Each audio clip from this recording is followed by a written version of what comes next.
अस्सलामुअलैकुम दोस्तों, कहिड़ा हाल ठीक है। उम्मीद कयां थो बिल्कुलु ख़ैर ख़ैरियत सां हूंदो। दोस्तों, मां तव्हांजो पंहिंजो सनाउल्ला सिंधी। अॼु मुंहिंजी वीडियो ठाहिण जो हिकु नंढिड़ो मक़सदु आहे। दोस्तों, सिंध जा इन पाकिस्तान जा हालात ॾिसी करे मूंखे बशीर ख़ान कुरैशी साहब जा कुझु लफ़्ज़ यादि अची विया आहिनि। जंहिं कंहिं बि तक़रीर में चयो त जेको सो घर जा कुता भाड़ी थी पिया, न त गिदड़नि खे कहिड़ी ताक़त आहे जेके असांजा लोढ़ा लताड़े। बिल्कुलु सही चई वियो। ऐं शायदि हींअर बशीर ख़ान कुरैशी साहबु हुजे हा त हींअर मासूम प्रिया कुमारी आज़ादु हुजे हा, पर शायदि उहो न आहे। ऐं जेको सो काफ़ी टाइम जी ॻाल्हि आहे त बशीर ख़ान कुरैशी साहब वटि हिकु मुहाजिर आयो। उन मुहाजिर चयो, मुंहिंजी न्याणी खे जेके से धाड़े लॻवा करे विया आहिनि, मां मुहाजिर बिल्कुलु आहियां, पर मां वरी तव्हां वटि हली आयो।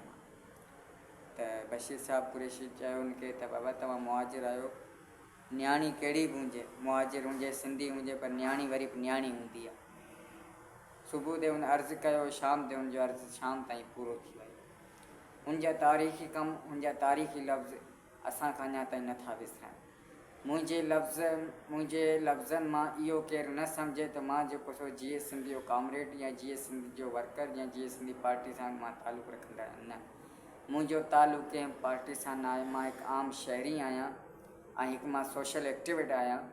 ऐं जेको सो मुंहिंजो तालुक़ु पार्टी कंहिं सां बि न आहे। मां हींअर जेकॾहिं मां हिकु आवाज़ु आहियां, मां सिंध जी आवाम जो आवाज़ु आहियां। मां पंहिंजे सिंध जे मारवड़नि मिसकिननि जो मां आवाज़ु आहियां। ऐं इंशा अल्लाह ॾींहुं क़यामत ताईं मां आवाज़ इहो रहंदो।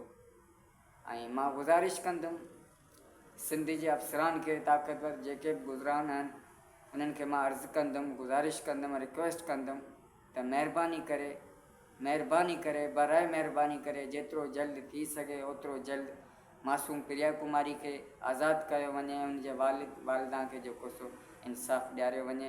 तव्हांजी वॾी महिरबानी थींदी, छो जो काफ़ी टाइम थी गुज़रियो आहे, 2.5-3 साल थी विया आहिनि।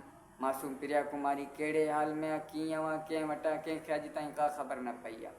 पर मां उन्हनि खां पुछां थो जेके मुंहिंजे सिंध जे मिसकिन मारवड़नि खां टैक्स वठनि था, मूंखां टैक्स वठनि था।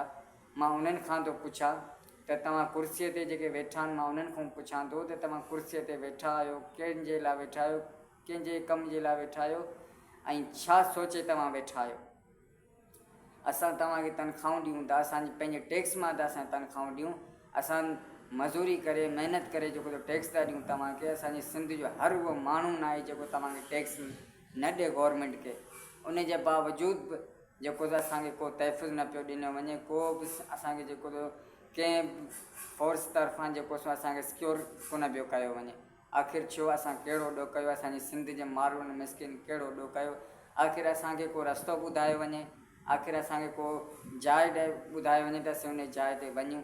असां सिंध छॾण ते मजबूर थी विया आहियूं। बहरहाल चवण जो मक़सदु इहो त महिरबानी करे असांखे जेको सो प्रिया कुमारी आज़ादु करायो ॾेई वञे त तव्हांजा लख अहसान थींदा। मां गुज़ारिश कंदुमि सभ खां पहिरीं IG सिंध गुलाम नबी मेमन साहब खे, महिरबानी करे IG साहब तव्हां हिन ते एक्शन खयो। हिकु मामूली MP आहे, ॿियो केर बि न आहे। हिकु मामूली MP आहे जंहिं वटि प्रिया कुमारी क़ैद आहे, उहा सभ खे ख़बर आहे। महिरबानी करे असां गुज़ारिश कंदासीं वरी हद जे SSP खे, DIG साहब खे, IG साहब खे, सिंध जे जेके बि ताक़तवर गुज़रान आहिनि उन्हनि खे अर्ज़ी कंदासीं त महिरबानी करे असांखे जेको प्रिया कुमारी आज़ादु करायो ॾेई वञे। जे न त असां धरना हणंदासीं, असां एहतिजाज कंदासीं। असांजो जेको आवाज़ु आहे उहो आवाज़ु असांखे केर बि नथो असांजो बंदि करे सघे। असीं हर दम ॻाल्हाईंदा रहंदासीं, चवंदा रहंदासीं त महिरबानी करे असांखे प्रिया कुमारी आज़ादु कराए ॾिनी वञे। अॼु प्रिया कुमारी अॻुवा थी आहे, सुभाणे खां ॿी न्याणी अॻुवा थींदी, पोइ टी न्याणी अॻुवा थींदी। आख़िर हिननि जो ज़िम्मेवारु केरु आहे? IG साहब तव्हां पाण हिन जा ज़िम्मेवार आहियो। IG गुलाम नबी मेमन साहब तव्हां ज़िम्मेवार आहियो। तव्हां टैक्स मां तनख़्वाह था वठो, आवाम जे टैक्स मां तनख़्वाह वठो था। तव्हांजी ज़िम्मेवारी आहे असांजे आवाम खे जेको सिक्योर कयो। तव्हां वॾी महिरबानी।